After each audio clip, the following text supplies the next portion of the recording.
This program is presented by University of California Television. Like what you learn? Help others discover UCTV podcasts by leaving a comment or rating for us in iTunes.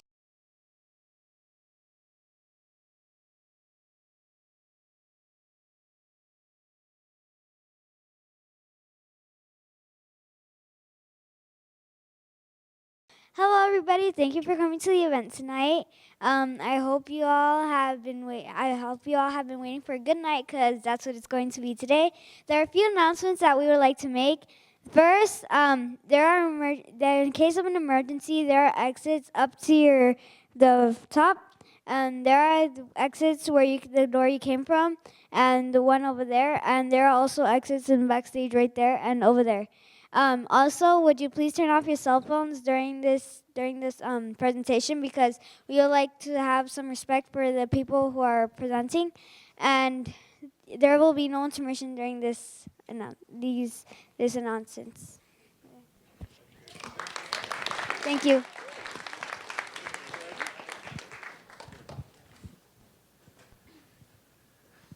Well, now I know who I am. Greetings to everybody tonight. I'm very happy to see you here and extremely pleased to have science in the house. A lot of folks who come here see the name East Bay Center for the Performing Arts.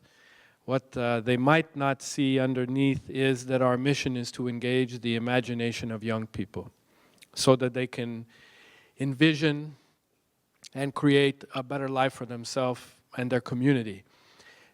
At heart, human beings are said to be one of the limited numbers of species that have the imagination to look ahead into the future. And the idea that human beings have the capacity to spend a lot of time experiencing life and then noticing patterns and then paying very, very, very intensive attention to some of the parts of those patterns, and the inquiry and the imagination that goes into that inquiry is something that we, at least some of us, like to think is a place where scientists and artists who make their living are at home. We know that higher skills in mathematics and today modern science, the use of big amounts of data, tremendous amounts of data are very important. And yet, the fundamental idea of sitting down and taking a leap of imagination about what you know and about what you can do and what will happen is something I think that is at the heart of what we would like our students here at the Performing Arts Center to really know and to embody. There is a gentleman who I happen to like. He's a little controversial. Antonio Damasio is his name, and he describes the human brain as something that monitors the inside of us and monitors the external world and the internal world. I like to think that human beings are really artists, are very concerned with the translation of making sense about what we understand and we're monitoring. We're monitoring not just our pulse and our breathing and how many photons or phonons come into our perception, but we're monitoring our emotions, and we're seeing how our emotions and how we feel about the world react to what we observe about the external world.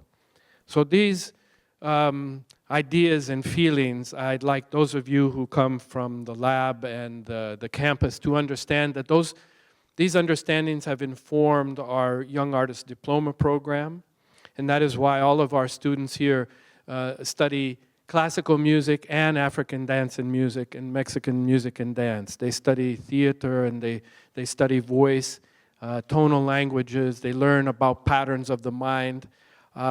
We don't use exactly those languages, but we ask them to learn about their capacities as a human being. And so for that reason, I'm using this first opportunity for you to be here, for us to welcome you not only with our heart, but with our mind. And we hope that the two are joined in genuinely saying, welcome to Richmond.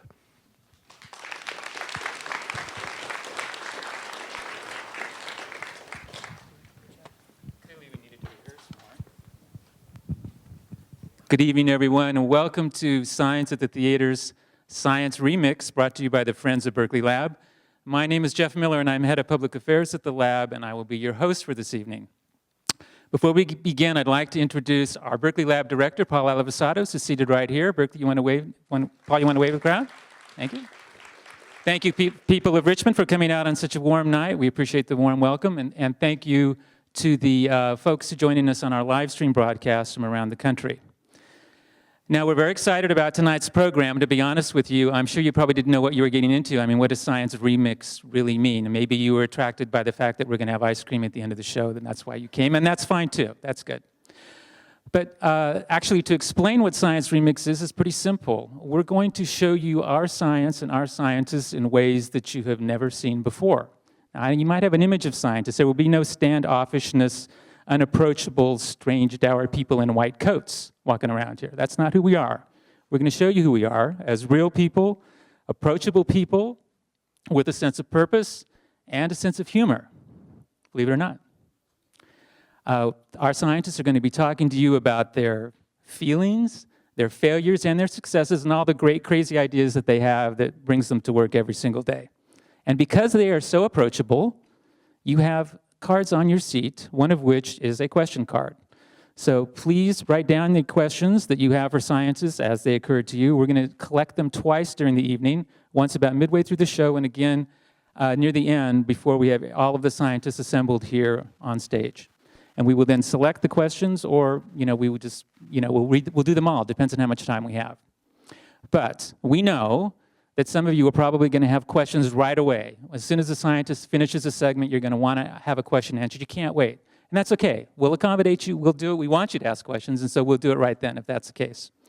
Also at your seat is an audience survey card. Please fill those out. We use those to help plan future programs. There is another envelope with a survey in it, which we will explain to you as the evening goes on. Now, I'm assuming that most of you know about Berkeley Lab.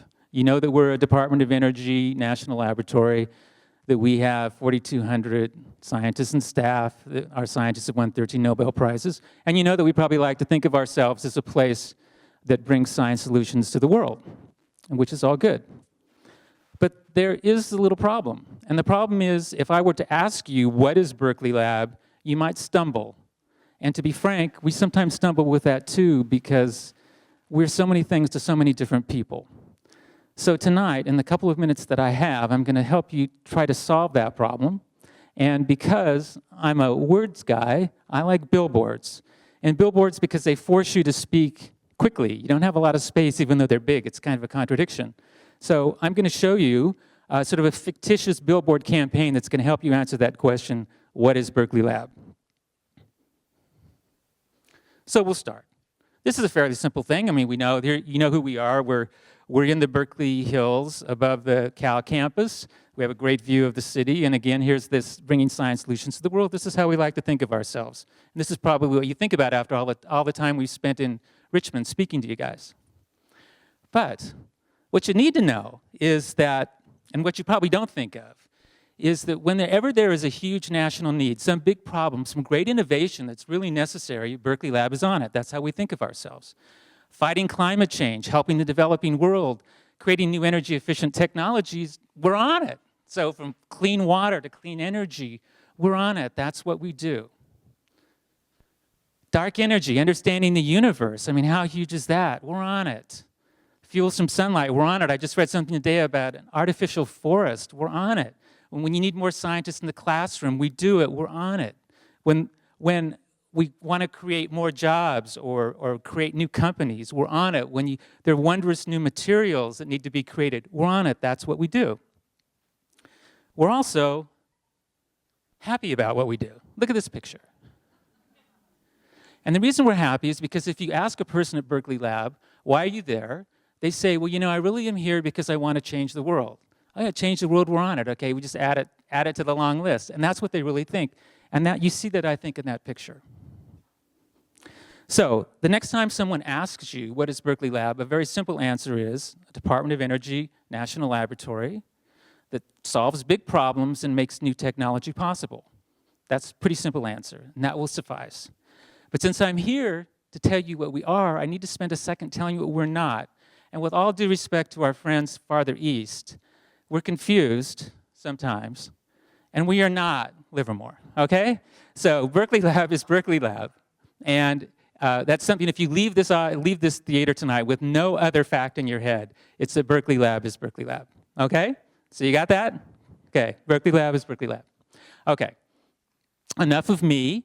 To begin the program tonight, and before I introduce Sarah Richardson, our first scientist, I wanted to spend a second to introduce Bree Smith, who is, where is Bree?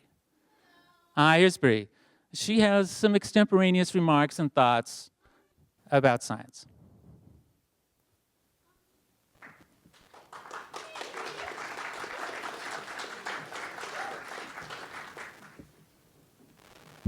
Last minute touches on it. You see that? You see that? All for you guys. All for you.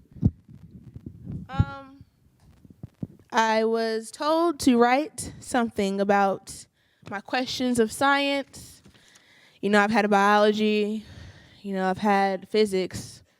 Paid a lot of attention, you know, but when it comes to writing spoken word in it, I was kind of conflicted, kind of didn't know really what to say. So this is what I came up with. I hope you guys like it. As I jump into my confusion, engulfed in this dark hole, stretching my thoughts of the what if, what is and whys. Why? Science answers this question, but does it really? Looking into the skies, I see what I know to be clouds. These cotton ball masses that float and seem to create shapes of things I know. Am I even conscious? Or am I trapped in this matrix of what I should know and believe? Pause.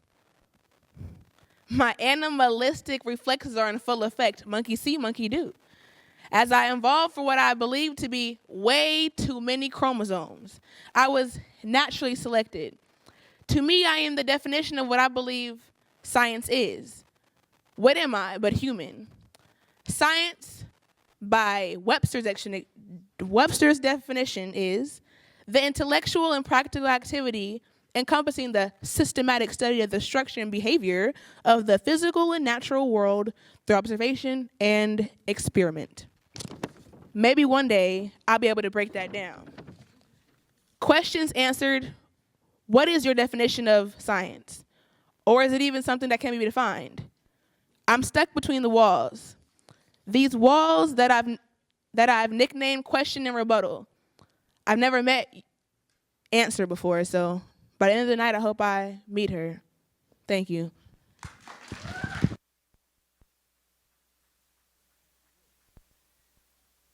So our first science presenter tonight is Sarah Richardson. Sarah, please give her a warm welcome.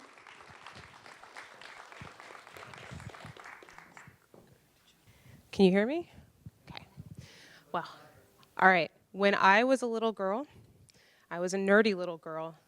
I really, really loved Star Trek. I watched this show incessantly. And if you're not familiar with Star Trek, all you need to know is that it's a science fiction show set in the future where humanity has joined this kind of spacefaring United Nations made up of non-human aliens, and they're called the Federation. So the Federation is this big group of humans and non-humans, and they put their brightest, bravest members on these big spaceships that travel around space exploring, and the show follows one of these ships called the Enterprise. So the themes of the show were cooperation and exploration, and I bought it hook, line, and sinker. Little nerdy me was so impressed. And I think I'm a scientist because of Star Trek, because my favorite characters on the show were the scientists and the engineers. They were the heroes. I mean, think about it. They're seeing things that no one has ever seen before. They're solving problems that they keep running into because their captain has flown them into some kind of fix. And who has to patch the hole in the Enterprise, or build a brand new engine from scratch out of only the things you can find on an alien planet, or discover a cure for some space plague that Captain picked up smooching an alien. It was the scientists, it was the doctors and the engineers on the Enterprise who kept everybody together and kept them safe. And guys, I really wanted to be one of those scientists on the Enterprise. But the coolest thing that everybody on Star Trek got to do was talk to aliens. They talked to aliens like it was no big deal all the time, just brand new life forms that they could communicate with. And that really blew my mind, because think about it, at some point, those two groups, the alien and the non-alien, they could not communicate with each other. They had to come together and find a common protocol for exchanging information, for exchanging meaningful information. And sometimes on the show, you'd get to see the process. Usually after the captain had flown them into some kind of fix, they'd be faced with an alien race that they couldn't communicate with. They didn't know what they wanted. And over the course of the show, you'd see them establish this protocol. And because it was TV and everything has a happy ending, you know, this alien race decides to join the Federation. Everyone sets aside their biases and learns something new. The humans learn a new technology or a new philosophy, and the aliens learn how good chocolate is, something that we have to offer the universe. But everyone ended up better off in the end. They joined the Federation, they came together, cooperation and exploration. So I decided I wanted to be a scientist because of Star Trek. And I just really wanted to meet alien races, but I know I'm not going to get to meet anything extraterrestrial. But luckily for me, I became a biologist because there are some very, very, very strange life forms on this planet. Things that are very hard for us to understand. The only thing we all have in common, all the life forms on this planet, that we all have in common is we speak this global language, DNA. That's the only thing we have in common. So I had to become a biologist and learn to understand this DNA. But biologists have been exploring and meeting new alien species for thousands of years. I mean, once upon a time, we met this thing called a wolf. We call it a wolf now. And we kind of figured out what it wanted and what it liked, and it kind of figured out that we could be cool, we could be chill, and that we could live together. And over thousands of years, we learned to live with each other, and we kind of encouraged them to get friendlier with us. And in that process, we were speaking a language to them. We were changing their DNA. When we found two wolves that were pretty good to us, we encouraged them to get together, date a little, and have baby wolves that were also friendly to us. And eventually we ended up with a dog. And this was a 1,000-year process that we changed their DNA by encouraging them to live with us. And we've done that for cattle, and we've done it for goats and sheep. And some would argue that we've done it for cats, although I would argue that maybe we changed and the cats stayed the same because they're still independent. But we brought these animals together, and I like to think of them as our federation. We have a special word for these animals that we've influenced and that have joined our ranks, and we call them domestic animals, and it means something special. They're animals that we work with, that we live with. And biologists have been bringing new animals into our fold for years now, new strains of sheep and cattle that are better at doing what we need them to do. So I wanted to do this, but I felt a different calling. I wanted to do it with bacteria. So bacteria are one of the most alien forms of life on the planet. They're truly strange. The only thing we have in common with them is DNA. And interestingly enough, we're covered in them. We're covered in bacteria. 9 out of every 10 cells in your body are actually bacterial cells. That's like 3 to 5 pounds of bacteria that you carry around with you. You are a superorganism. You are a federation of species all by yourself. And after I knew that, I had to be a microbiologist. I've got to understand how this federation of bacteria and human walks around and gets everything done. We need those bacteria. We're keeping each other alive. It's amazing. It's the best federation on the planet. But it's a lot easier to talk to a dog than it is to talk to a bacteria. A dog can hear us, and a dog can read body language, but like I said, the only language bacteria understand is DNA. We've actually managed to domesticate some bacteria. You guys like cheese? Yeah, you like yogurt? Pickles? All made with bacteria. It's been thousands of years that we've been making better and better bacteria just the same way we made better and better dogs, just figuring out, oh, that yogurt tasted a little better, and that starter culture of bacteria was better for making yogurt than the last one. But it took thousands of years to do that. Oh, beer, yes. I left beer out not because it's because it's not a bacteria. It's actually a fungus, but yes. Yeah. But you're absolutely right. Beer and bread. Delicious. Bread mostly, guys. In the front especially. So we can't wait, though. We have problems that we think that bacteria can help us solve. We can't wait thousands of years to just kind of evolve their way to helping us. So we needed a way to encourage the bacteria to do the things we need them to do, but faster. We need to kind of be able to speak their language of DNA.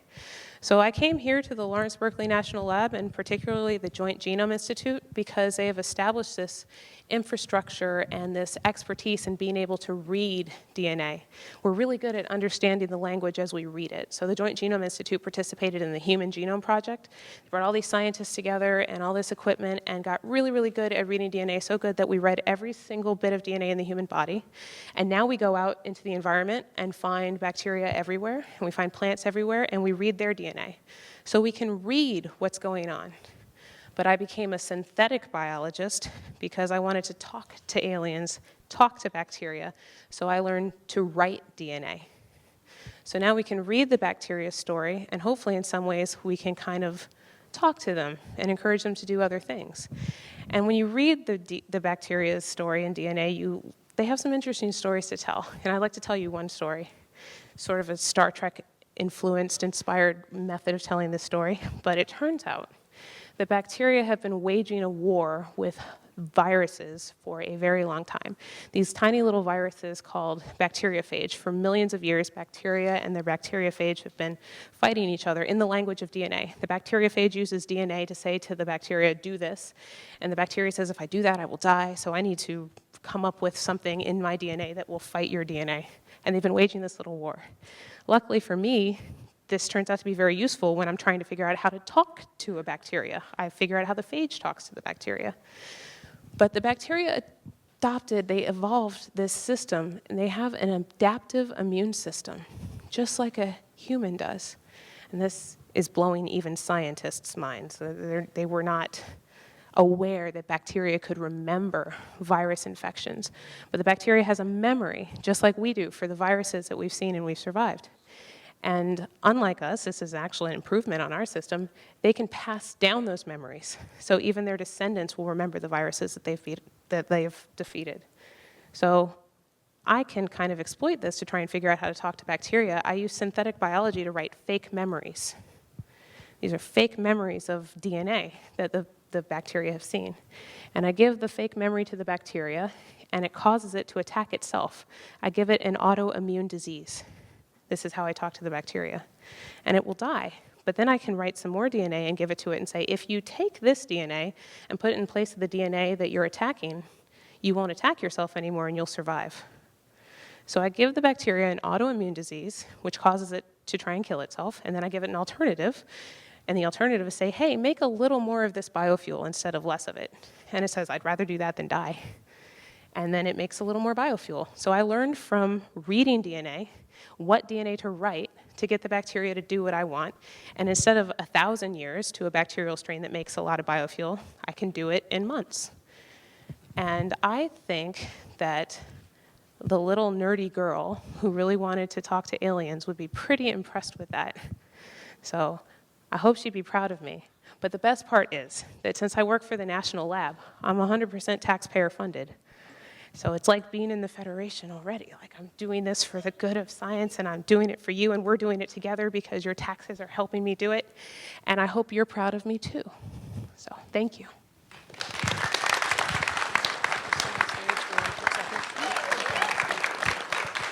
So I know I won't think of Star Trek or microbes or bacteria in quite the same way again after that.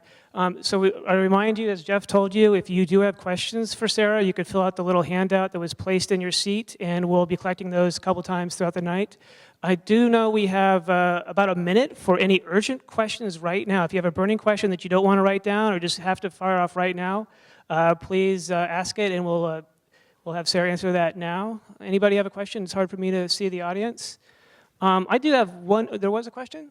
Go ahead. It be said that all bacteria have the prime directive of survival. You know, they all seem to have a consciousness, and that's what they're mostly about. I wouldn't call it a consciousness, but all cells are driven, yes, to survive. The cells that make up you and me and the individual cells of a bacteria, it's about replicating yourself for every form of life. That's what it's about. Okay, thank you. We have to get to our next speaker now, and he's going to introduce us to, well, good hand for Sarah there. So our next speaker is going to introduce us to an entirely different kind of biology, and that's the biology of exercise. Please join me in welcoming Paul Williams. Thank you. And I do have slides.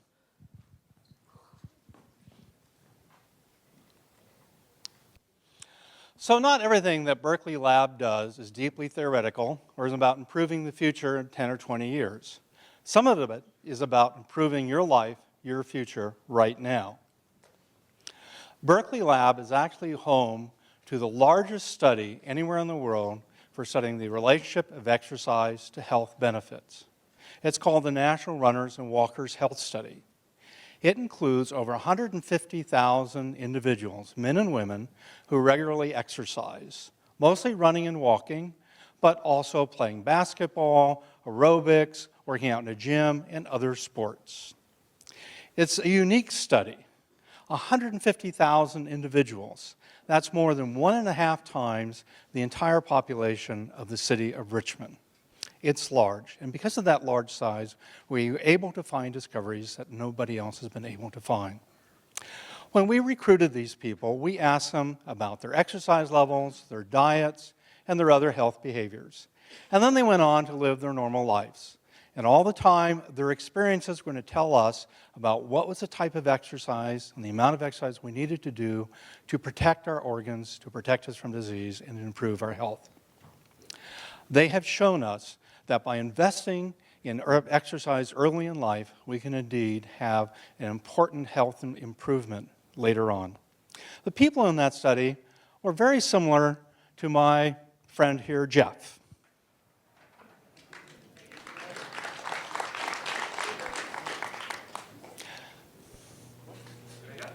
Jeff is a runner.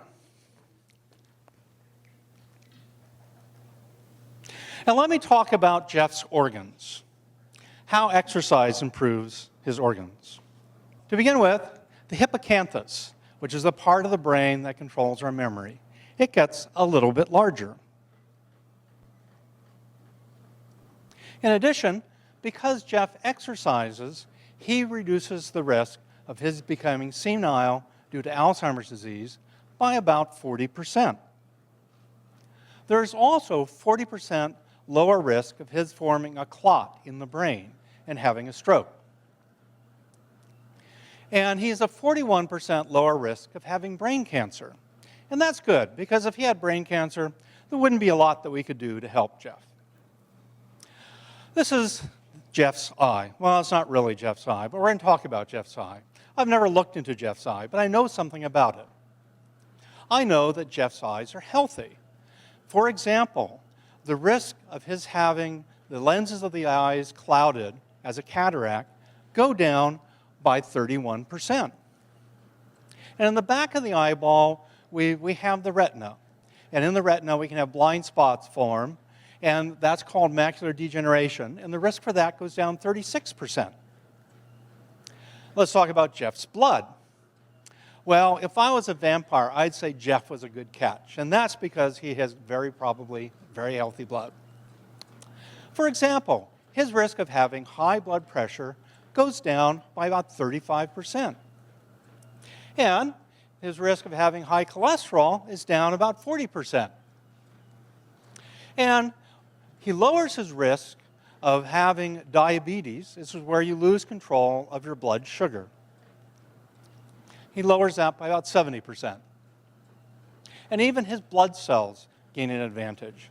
His risk of developing blood cancer or leukemia are decreased by about 36%.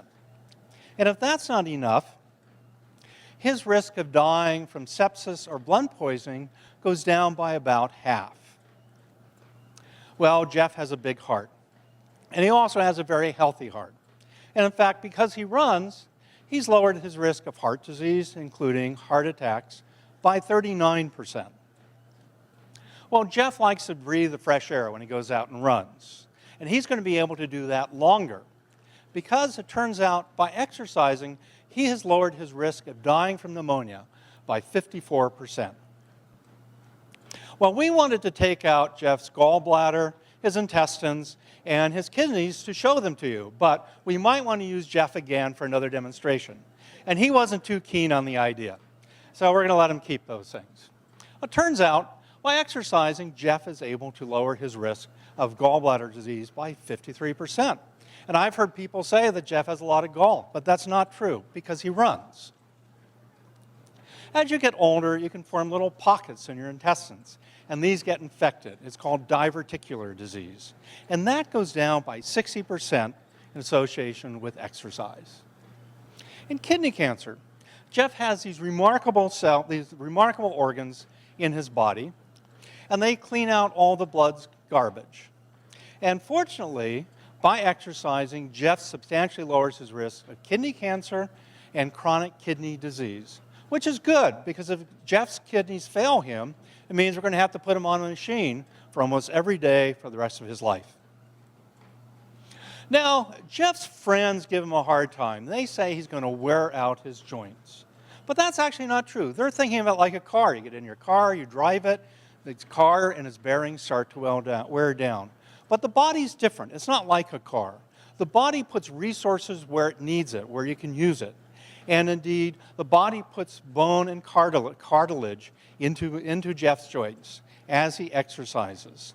So, continuing with the analogy of the car, Jeff's paint job may have faded a bit, but his bearings and his engines are in excellent shape.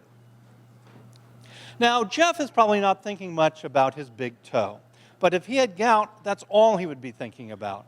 Gout is a formation of little crystals in the joint, and it's very painful. And we would still make Jeff run on the treadmill, but he wouldn't like it.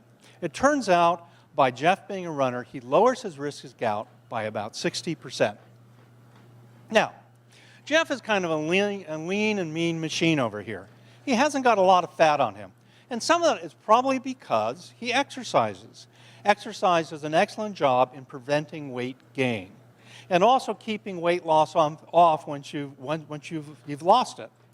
But it's not a really good way for losing weight. And the reason for that is the body's very efficient about converting food energy into exercise energy. This is the amount of energy you must consume to run 1 mile. Now, I don't know about you, but I've sat down and I've consumed an entire package of Oreo cookies. But I've never just gone out and run 20 miles without recognizing it. So exercise does a great job of keeping weight off, and some of it might have to do by turning off genes that he may have inherited for gaining weight, and also in appetite control. And breast cancer. I tried to get Jeff to wear a wig here, but we decided not to do that. If Jeff were a woman, he would be reducing his risk of breast cancer by 41%. And not only that, but after being diagnosed with breast cancer, if he were to run, he would substantially improve his odds for surviving. Well, these are some of the things we do at Berkeley Labs. In fact, these are all discoveries made at Berkeley Lab from the National Runners and Walkers Health Studies. These are all findings that are directly relevant to everybody here. From the estimates that we have generated, we have determined that if everybody were to go out and exercise at the levels that we have found to be optimal, we would save approximately $300 billion a year in medical costs. That's a lot of money to put into making jobs and into education. So eventually, scientists at Berkeley Lab may discover why, for each of these conditions, exercise is so beneficial, and create an exercise pill. But for now, you can get the same benefits by going out and exercise. Thank you.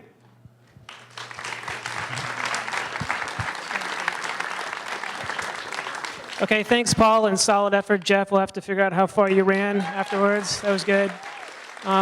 Again, if you have questions, you can fill out the handout, and if we have one question right here, we have time for one, so go ahead.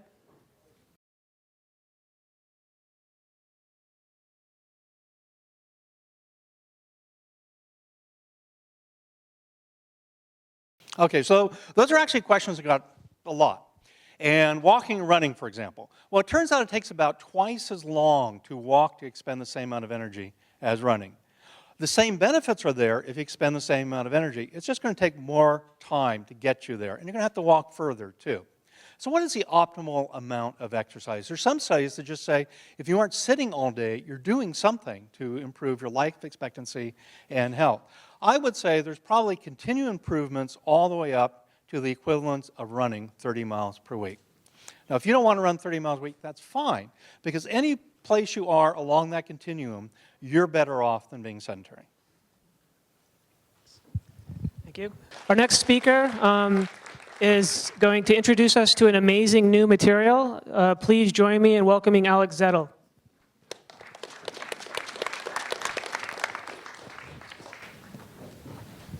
Okay, good evening. It's a pleasure for me to be here and to try to help us answer this question, can humans go to Mars? You see up here it says I'm a physicist, and when I go to a party, people come up to me and say, what do you do? I say I'm a physicist at the Berkeley lab, and they say, oh, you know, I've got a sore arm. Can you help me diagnose that? I say, no, not a physician, I'm a physicist. So they say, well, what's the difference?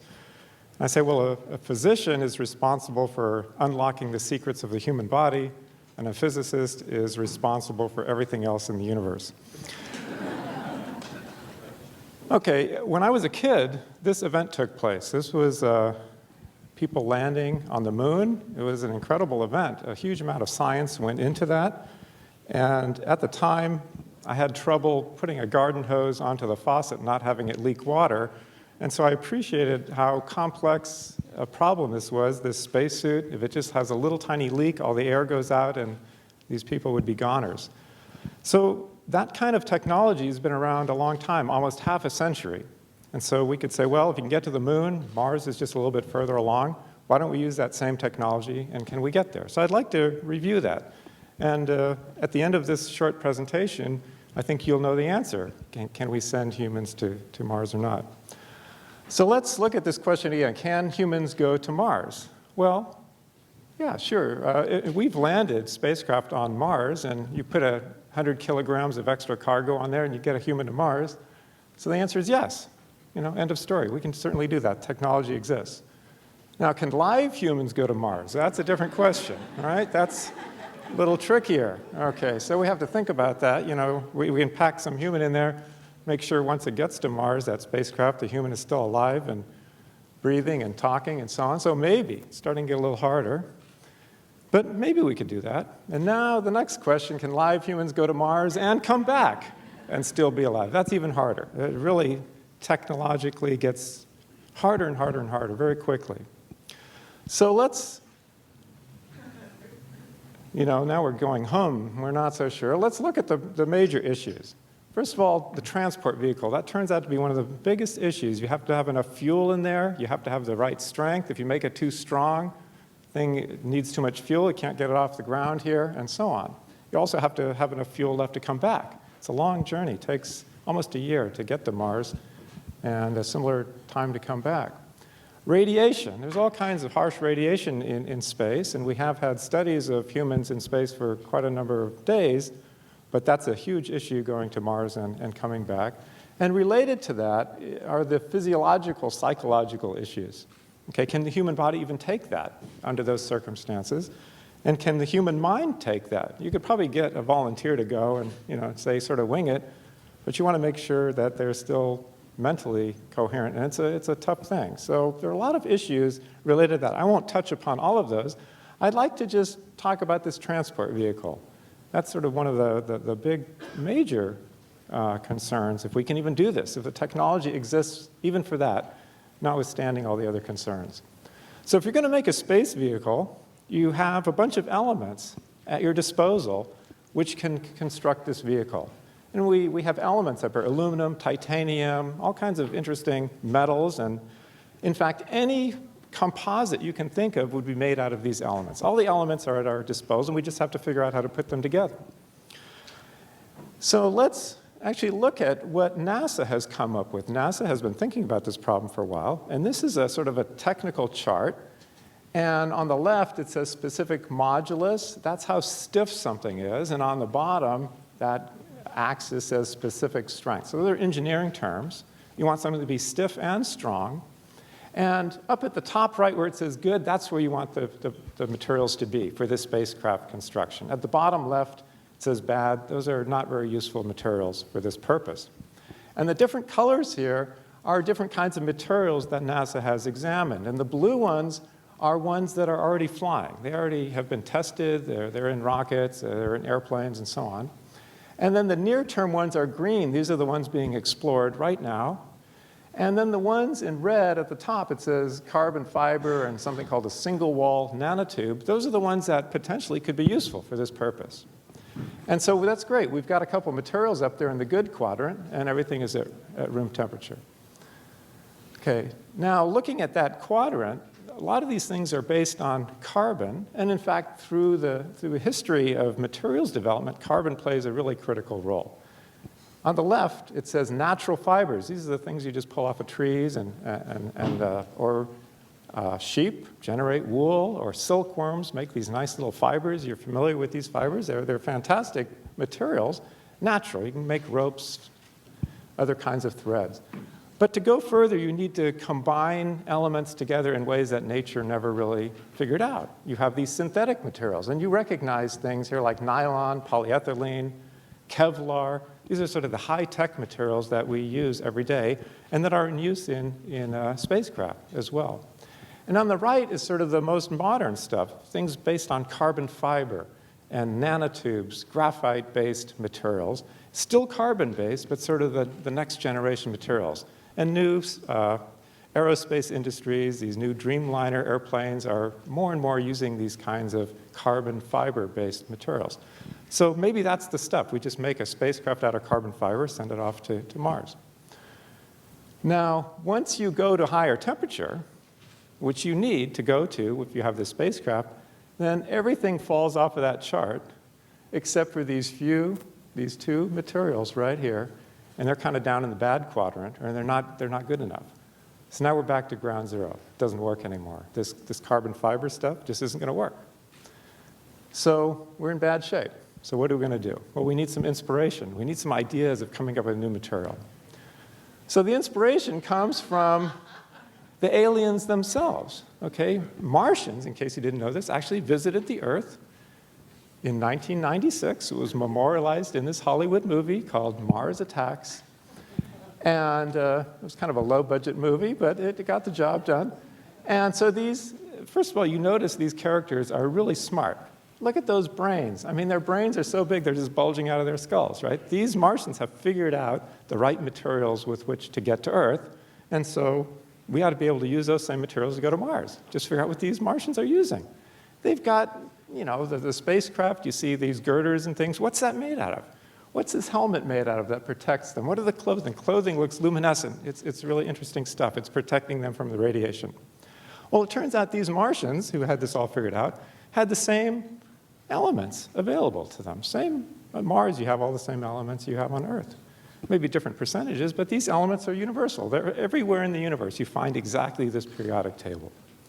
So they start with the same thing, and these Martians have identified not carbon, because that's not going to work. They've identified two other elements that are key to making this journey possible.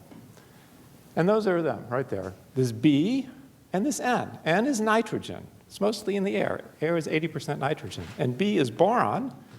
You go to Southern California, there's a whole town called Boron. Just dig it out of the ground. That's an element.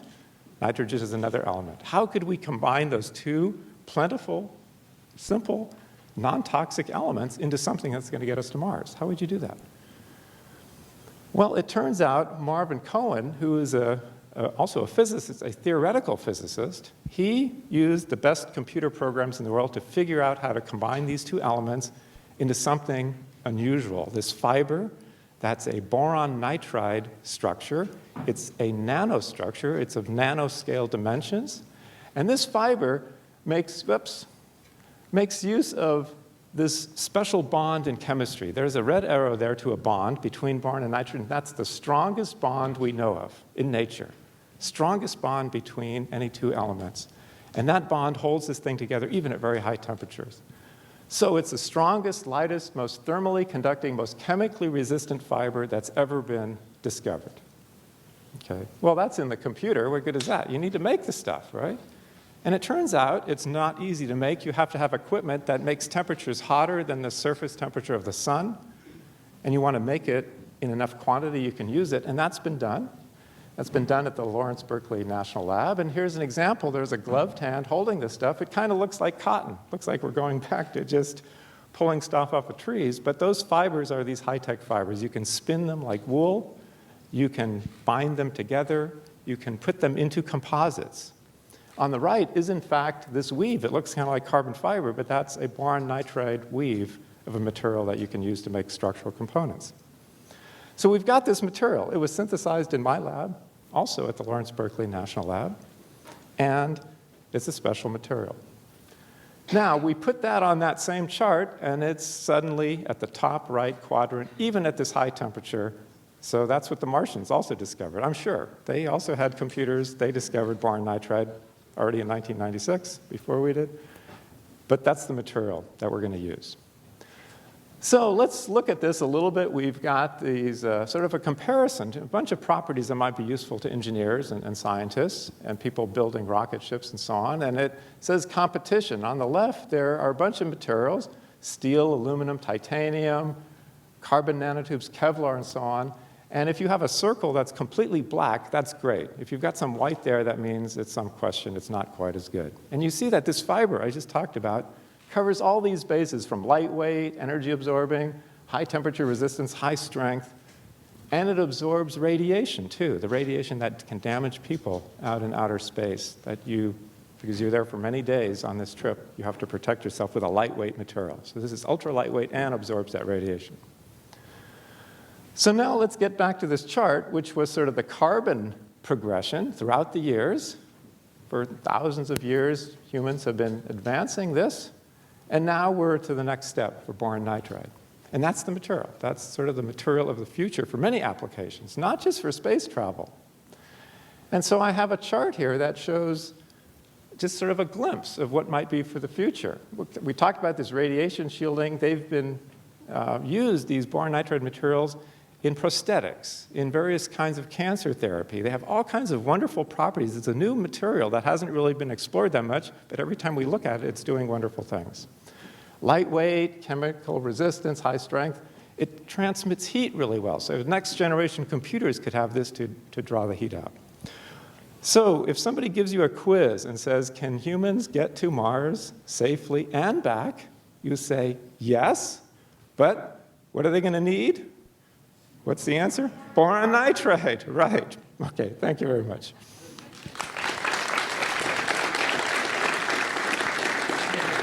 Thanks. Do you have any burning questions? Like, why does anyone want to go to Mars? Yes, sir. So maybe you've heard of the Mars One project, where they intend to send people to Mars but not bring them back. They would have to live there. Would boron nitride help them any in living on Mars? So let's repeat the question first. So it's about an expedition to Mars where people would go and not return, correct? Okay. Yeah, and I think the further question was, would boron nitride help them live there safely on Mars? Well, first of all, there are a number of people I'd like to send to Mars on a one-way mission. Why are you pointing to me? I'm not going to name names. Anyway, the answer is yes, because you'd want to transport structural material there to build a dome or whatever you need to build, and it would have to have many of the similar engineering requirements, lightweight, radiation protection, that you would have for this spacecraft. There have been people who volunteered already and said, if you're going to have a mission like that, I'd love to go. But you'd want to ensure that they are protected even when they get there. So the answer is yes. Any other burning question? Ooh, yes. So you mentioned that the bonds need a lot of energy to create. So how expensive is it to make? Yeah, the question how is, expensive is boron nitride to make? The question is, the bonds are strong, and so by inference, it'd be energy expensive to make them, and how expensive is it to make this stuff? The answer is, it's not free. Nature would have done that a long time ago if it were free. But it's not prohibitively expensive. It's at the same range of carbon fiber when you add up the energy cost and the materials cost. So it's well within what people are using already for structural applications. Okay, so I have a question for the kids in the audience. How many of you are interested in going to Mars? Raise your hands. Anybody? Nobody? Oh, I see a volunteer. Okay. Good. We're going to round you up right after this. All right, one last question before we bring on our next presenter. Any other? You had a question here, young lady, I believe, right? No, because like if they went to Mars, like if they brought food, it wouldn't last them the whole life that they were there. So how would they be able to eat? That's right. It's a great question. The question is, if you send people to Mars, there's no food there, so how are they going to do that? Because they have to eat. Well, from the previous talk, they're just going to take a whole bunch of Oreo cookies along and to keep them going, and no messing with the treadmill. That'll use up too much energy. So you'd have to take the food with you for that trip, and that's not prohibitive. The weight penalty for taking food for, say, a 2-year journey is not that bad. Mariners used to do that. They'd go on ships for a whole year or something and have a lot of food along. The problem is if you want to stay there, how do you get the food? So you'd have to have a way of growing food, the way we grow food here on Earth, with seeds and plants and soil and water, and that gets complicated, but that would be one of the things you want to do, have a sustainable ecosystem on a different planet modeled after what we know about the biology and the plants that we know about here on Earth, and we do that to help us have a continuous source of food. Thank you, Alex. Okay, thank you. Give it to Brett. So our next presenter is Brett Singer. And he's going to tell you about that mysterious envelope that you have at your seats. Great. Hi. Wow, those are bright lights. So indoor air quality scientists, how many people here spend any time indoors? Great. Term indoor air quality, anybody heard that term before? A few of you, great, okay. For those of you who haven't heard it, you can probably figure out what it means. It's the quality of the, thank you. The quality of the air indoors. So right now, we're indoors, we're breathing. Turns out that we actually spend a lot of time indoors. I'm going to tell you a little bit about that. And I also get the pleasure of introducing Berkeley Lab's first citizen science project, which has to do with indoor air quality. So that's what I'm going to do over the next few minutes. Hopefully, you'll find that interesting, and then you'll participate. So indoor environments, as I said, we spend a lot of our time indoors. This includes spending time, of course, in our homes, but we also go to school, we work in offices, we go shopping in the supermarket, maybe we eat at a restaurant occasionally. These are all indoor environments. Even places like airports and buses, those are indoor environments. So we spend a lot of time indoors, about 90% of our time on average, some people more, which means that we're breathing most of the air that we breathe while we're indoors, which also means that most of the air pollutants that we breathe happen while we're inside. So if we can understand how those pollutants get inside, and if we can manage those pollutants, then we can provide healthier air for people and improve health. And that's kind of the goal of my group and my own research. So one of the cool things about being indoors is it can help protect you from the outdoor air. So when there's really bad outdoor air, staying inside is protective, and that has to do with the nature of how pollutants get removed or get stored when the air moves inside. Okay, and even forest fires is a form of outdoor air pollution. You may have heard when there are big forest fires, the authorities tell people to stay in their homes. One of the other cool things about being inside buildings is that we can run the air through filters to help remove some of the pollutants to make the air even better. Of course, there's a flip side. And the flip side is that there are pollutant sources indoors, and we need to pay attention to those. So, of course, everyone knows smoking is really bad. Cigarettes are a terrible pollutant source. We should not have smoking indoors. Thankfully, we have lots of places now that are smoke-free, so we've gone a long way there. But it turns out that even something like a candle produces some of the same pollutants that are in a cigarette.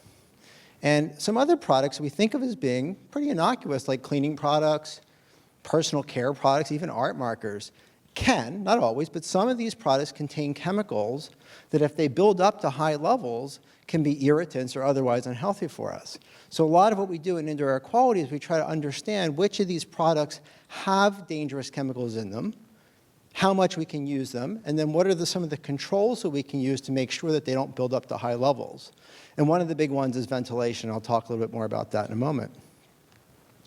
So this is one that's surprising to a lot of people, cooking. Cooking is a pollutant source. What can be wrong with cooking? Cooking is great. I cook. I love to cook. Before I even get into this, let me tell you, please, please, please, cook. Enjoy cooking. Eat good food. But you have, little speaker here, you do have to pay attention when you're cooking to make sure that you provide good ventilation. And I'll talk about that too. So why do we need to provide ventilation when we're cooking? Well, it turns out that gas burners, gas is in general a pretty clean fuel source. And when everything's going well, mostly if you're burning gas, you're producing carbon dioxide and water vapor. That's actually what we produce too. We burn fuel, and we produce carbon dioxide and water vapor. So the sources of carbon dioxide and water vapor in your home are mostly you. But if you cook, you're going to produce these things as well. Not a problem. But that nice gas flame there can also produce carbon monoxide, which is not so good for you.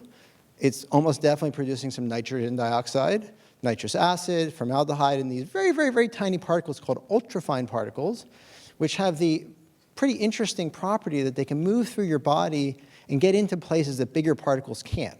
So these are foreign particles that get into your body and move around, get through the blood-brain barrier, and potentially do some harm. And there's more and more evidence that they do harm. So there are pollutant sources there.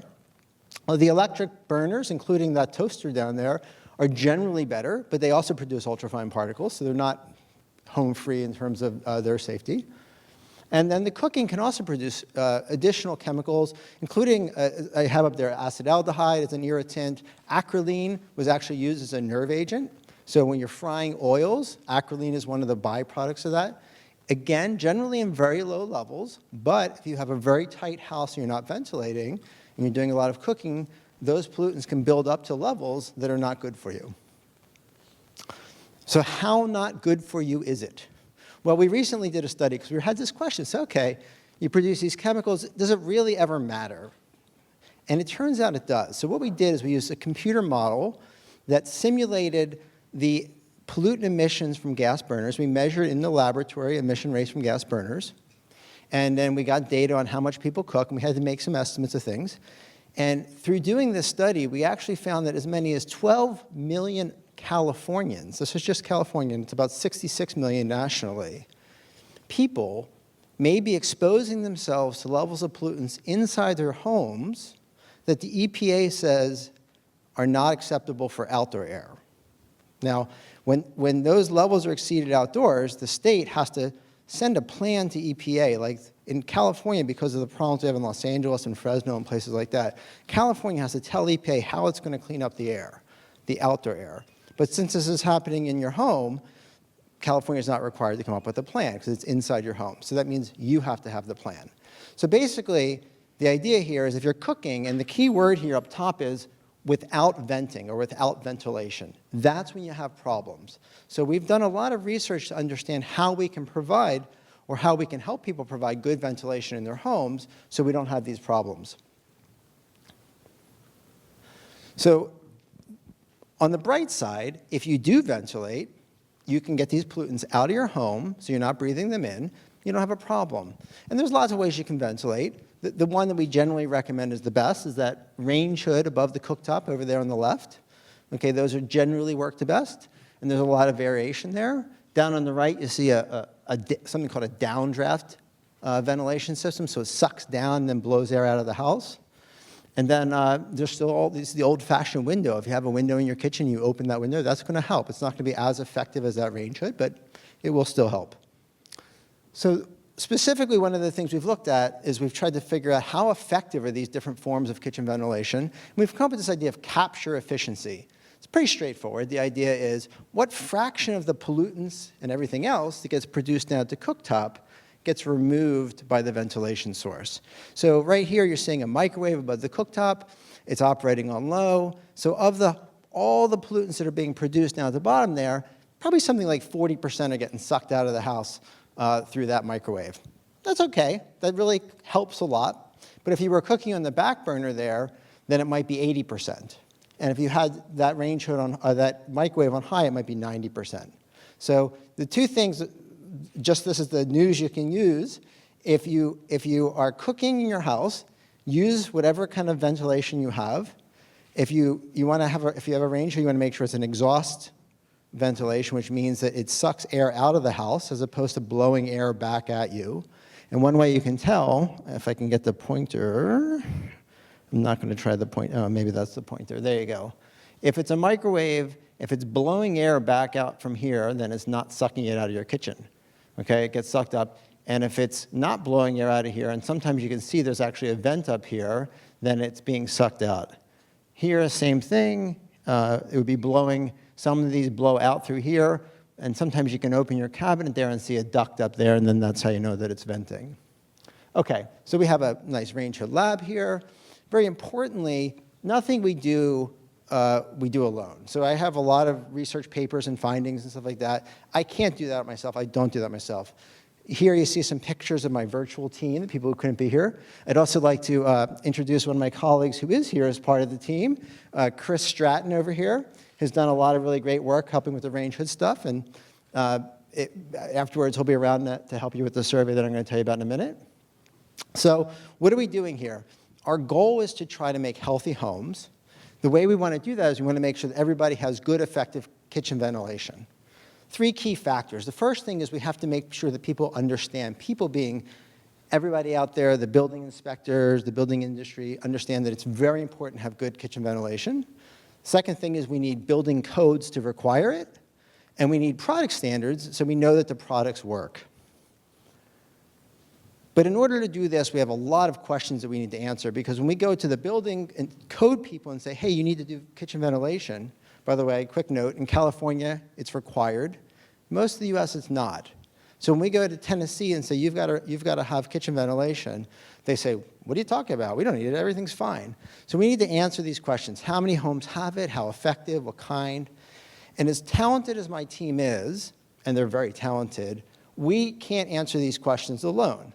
We need your help to do it. So this is what the Citizen Science Project is about. Specifically, we created a survey to ask a lot of these questions that I mentioned. And that survey is 2 ways you can answer it.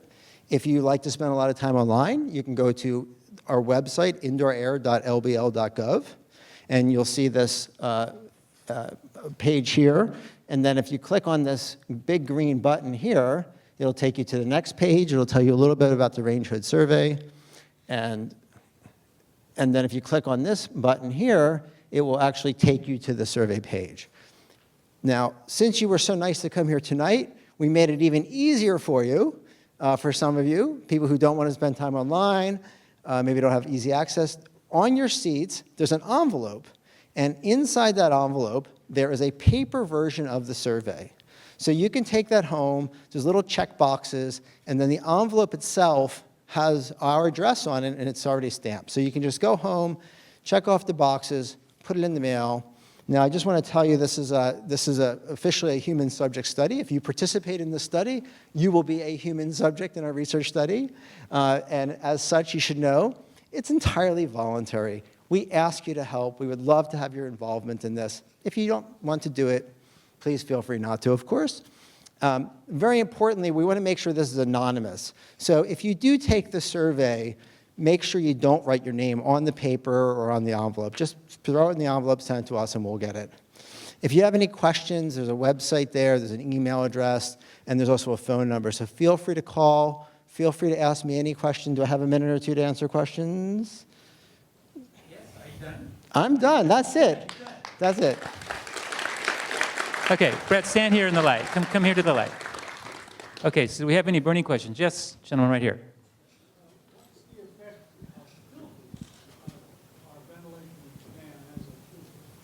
Oh, great. So your kitchen fan has like a grease screen on it, or has a carb? There's 2 things. Most kitchen fans will have a grease screen, and that's actually what they were. So some of those that recirculate air, they blow it back into the kitchen. It's mostly to capture grease, which is a good thing, but it's not going to remove the pollutants. So those grease screens will capture some of the grease, and then they'll capture some dust, and then they'll get clogged, and then they won't work so well. So you actually, as part of your range hood maintenance, you want to pull those screens down occasionally, and the best thing is if you have a dishwasher, throw them in the dishwasher, and then that will help clean them. Does that answer the question? Yeah, and another question right here. So, we have kind of a drafty old Berkeley house, and it doesn't get too hot or too cold, but we often think about, well, should we tighten up the house and make it more energy efficient? But then I think, well, what about indoor pollutants? If it's drafty, some of those are getting out. It's kind of a trade-off. Yeah, it's an interesting point. So we're so blessed and fortunate to live in a place that doesn't get too hot or too cold. So sealing up your home is not as important here as if you lived in, let's say, Chowchilla or Wisconsin. Okay, Chowchilla is in the Central Valley, in case anybody's wondering. I knew that. I knew that. Yes. So in short, though, we do have cold enough winters that we run our furnaces a lot in the winter. Okay, so if you air seal your house and tighten it up, then you'll have less of a heating bill in the winter. It turns out that those drafty houses, the time when you have the most air moving in and out of the house is the time when you least want it to be. So when it's coldest outside is the time when there will be the most leaks in your house. So that's why the air sealing saves energy. But then if you seal it up really tightly, then you need to provide some kind of ventilation. So it just depends on how tightly you seal it. Even in your house, though, your nice drafty house, when you're cooking a lot, the pollutants build up very, very, very quickly. So even in that house, you really want to have some kitchen ventilation. If you have an exhaust fan, use that. Otherwise, open a window. Okay, do any of you have questions written down on the cards? Please raise your hands if you do. Okay, we have some folks here who can go collect them for you.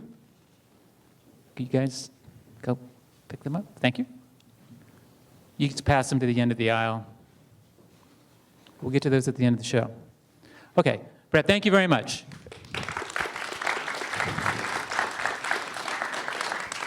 So our last Berkeley Lab presenter of the evening is Ashley Gibb. Please welcome Ashley.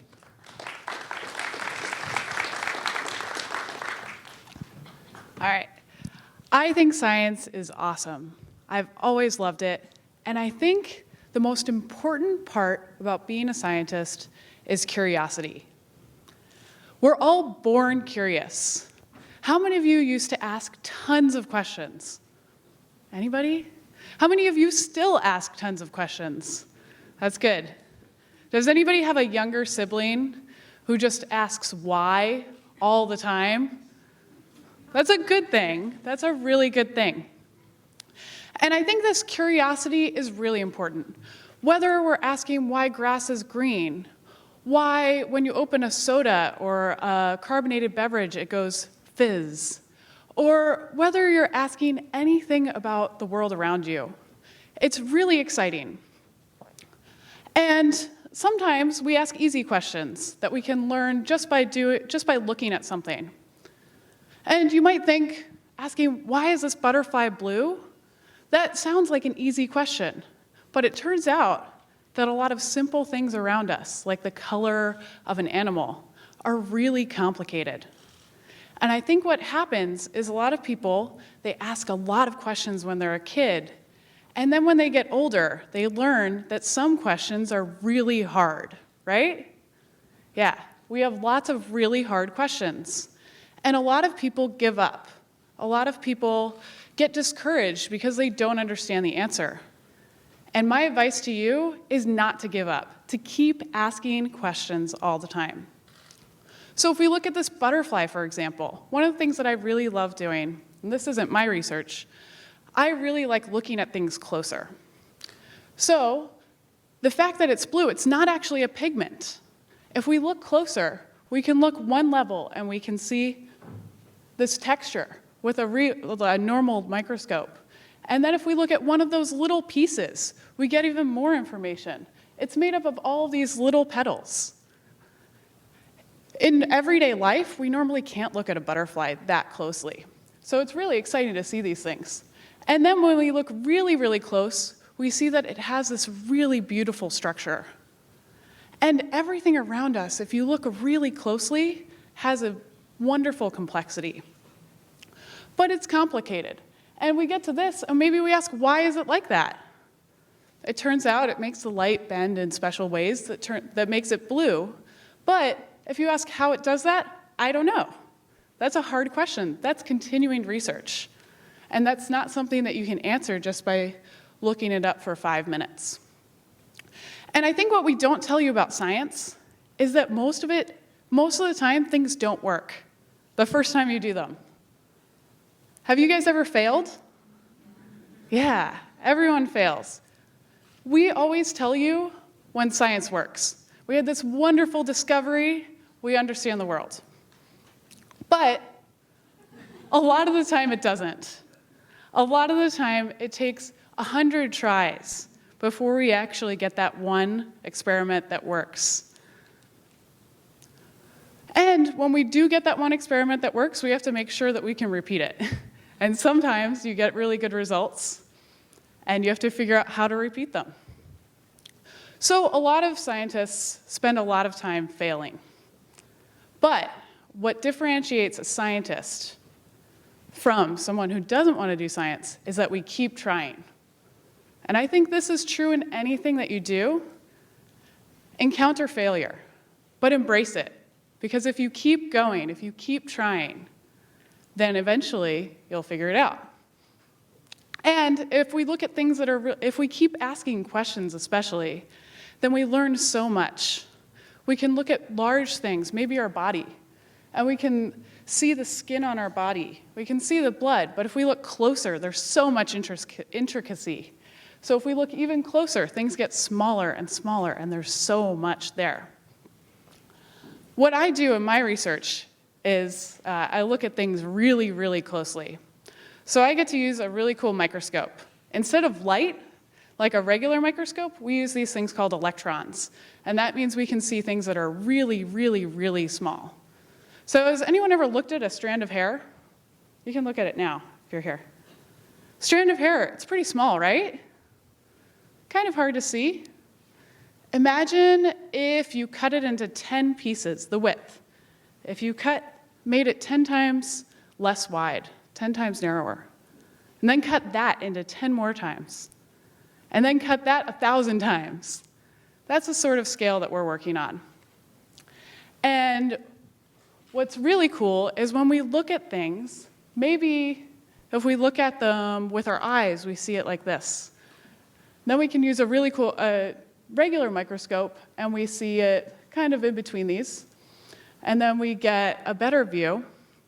And then we look at it in these really awesome microscopes, and we can see it even closer. We can see little wrinkles and folds that you would never see with your eye. And then if we go to Lawrence Berkeley National Lab, this place called the National Center for Electron Microscopy, we get to look so close that we see atoms. These spots here are actually atoms. And this on the left, that's boron nitride. Do you guys remember it? It's this really awesome material.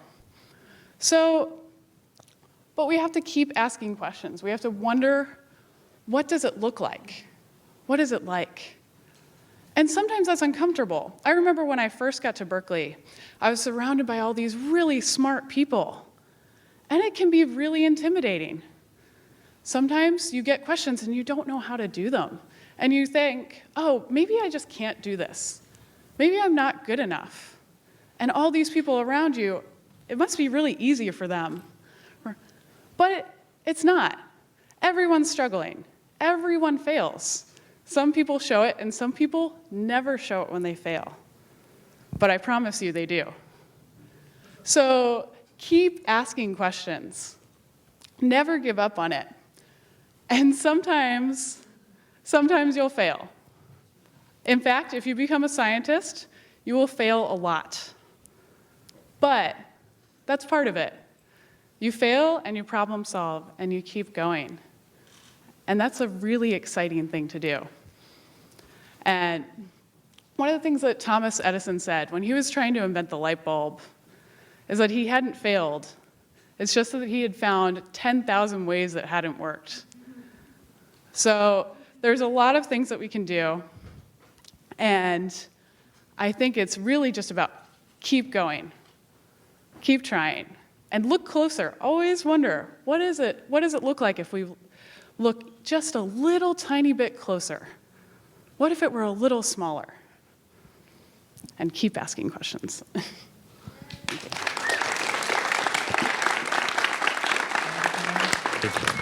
So any burning questions for Ashley? Oh, there must be some. No? Okay, well, we'll save it for, oh, yes, there is one way up there. Sorry? Oh, she asked, what is an atom? That's a really great question. So, if you have stuff, everything around you, it's stuff, right? Now, if you break that stuff up into a really small piece, in fact, if you break it into the smallest possible piece that we can break it up to, where it's still that same stuff, that's what an atom is. It's one little teeny, teeny, teeny, teeny, teeny, tiny piece of stuff. And every single thing you see, Everything in the universe is made of atoms. You are made of lots and lots and lots of atoms. So. Thank you for the question.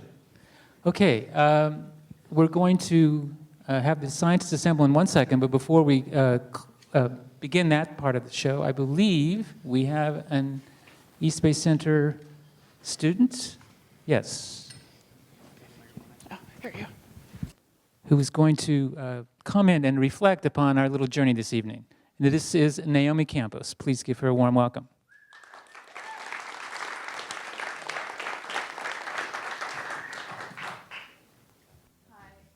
I'm going to be doing a spoken word piece. Okay. Science, a systematic enterprise that builds and organizes knowledge in the form of testable explanations and predictions about the universe. One man cannot create this world so recently, but an explosion out of nothing, Big Bang Theory. Afraid of the unknown until it's discovered by a human, science builds society. Society that has been brainwashed by unrecorded history. Evolution. Humans have developed by what was once bacteria. Dinosaurs that once have walked this earth now sit in a museum for our entertainment. Electricity, a form of energy that occurs in nature. The invention of the telescope, that made a difference. The discovery of Jupiter, eventually the 8 other planets. And the giant star that lights up our lives. Without you, nothing is possible. Plants wouldn't grow. There would be no life. Wouldn't happen, no show. And so I asked myself one question. Is this real? Thank you.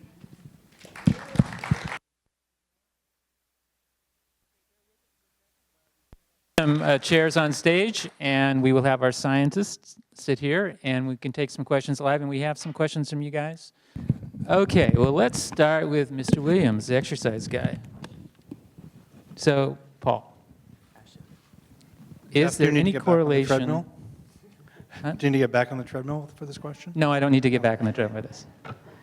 But it is sort of relevant. Is there any correlation between age and exercise? Let's say aging, I think maybe is what they mean, aging and exercise. Certainly, we've seen that people, as they get older, and we have runners in our studies that are in their 80s, that they're running a lot less fast than they did when they were in their 20s. But it is amazing that we have people who are running marathons in their 80s as well. I think when people start to get old, and they start to be susceptible to diseases, it's when they are older. And that's when exercise may have some of its greatest benefits. Not only are we trying to prevent disease from progressing when we're young, but you also want to put some back up and sort of prevent the progression of diseases when they're older as well. So have any of your people in your cohort, are you gathering information on weightlifting, on weight-bearing exercises? There's other people who have looked at that much more extensively. And certainly that's been recently integrated into the exercise recommendations. Because as people get older, they lose muscle mass. And that muscle mass is different than fat mass in that it burns a lot of energy. Whereas your fat mass burns less energy. So even something like resistance training has a weight loss component to it and also has a fitness component to it as well. Okay, thanks. The next question is for Alex. How do you generate the temperatures necessary to synthesize boron nitride? So the temperatures are extremely hot. I mentioned hotter than the surface temperature of the sun. So you use electricity. You run electrical currents through gases, and you create something that's kind of like the sun. You create a plasma.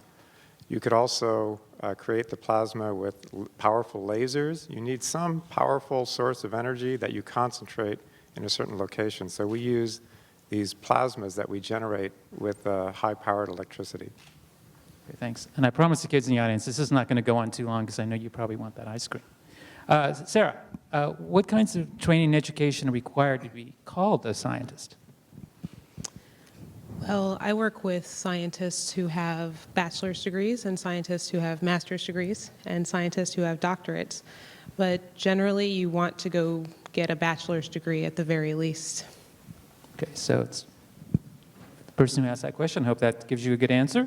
For Paul, again, does running harm the knees? I think in some people, they certainly have knee injuries from exercising. One of the questions that we're always asked, we're always looking for the benefits of exercising and not the downside. And we actually looked at osteoarthritis and hip replacements in runners because we thought certainly that would be the area we start to see some problems. Turns out that the people who were having problems were not the people who were running because they do sort of a linear exercise. It were probably people who were doing gym workouts with a lot of bending and stretching. And in fact, if you look at the occupational research, you find that the people who are carpenters and people who lay carpets are the ones who really have the knee injuries. Okay. For Alex again, who do you think will begin the human colonization on Mars, the federal government or private space industries? Well, I hope the people in this room will be drivers for that. Certainly it's going to be a combination. Our government has an investment in these kinds of activities, and the space program that started in the late 40s, 1950s, and 1960s that culminated in the moon landing was driven by the government, but it involved a lot of private corporations and national laboratories, and so it was a collective effort of the entire country, and I think we're going to need that again. Okay. Well, I have a question for Ashley because we talked about this before. Have any of you gone into the grocery store and seen that sign says chemical free? You noticed that sign? Ashley, what do you think they should think about that when they see it? So that's actually a pet peeve of mine. Nothing is chemical free. Absolutely nothing. And I mean that in two ways. First, that if you have absolutely nothing around, if you have a complete vacuum like space, it's chemical free. But also that everything is chemicals. We are made of chemicals. Water is a chemical. Air is made of different molecules. Nitrogen, it's a chemical. So everything that you see in the store is also made of chemicals. Be careful. Some chemicals are good for us and some chemicals are bad for us. But they all have chemicals in it. Okay. Fred, how many people do you hope to have in your survey? Great question. Well, I'm looking at probably 100 people here at least, so that's a good starting point. This is we're hoping that we can get all 100 of you that are here tonight to participate. And please feel free to tell your friends. If you grab an extra paper copy, you can hand that to somebody else. indoor.lbl.gov. And the survey can accommodate as many people. We're actually looking to get thousands and maybe even tens of thousands of people nationally.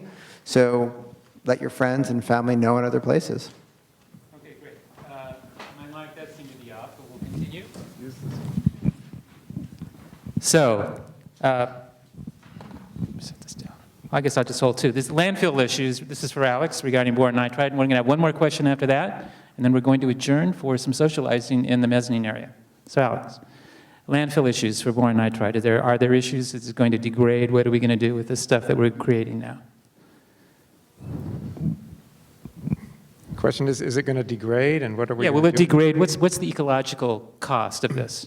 Well, so far, we've done some tests, and it seems to be non-toxic. It's made out of non-toxic materials, and it has a high activation barrier, so it stays together, which is good. It doesn't seem to detrimentally affect biological systems. Cells love to grow on the stuff rather than being adversely affected.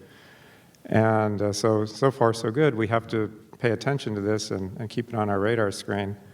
But like anything, you shouldn't overindulge, and you should use it wisely.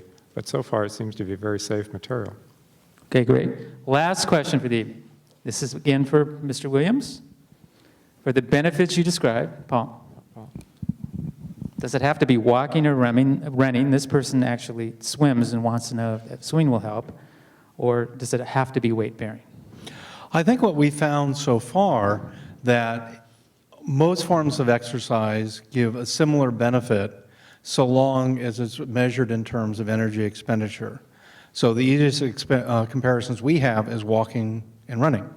So they're using the same muscles, and it's just done at different intensities.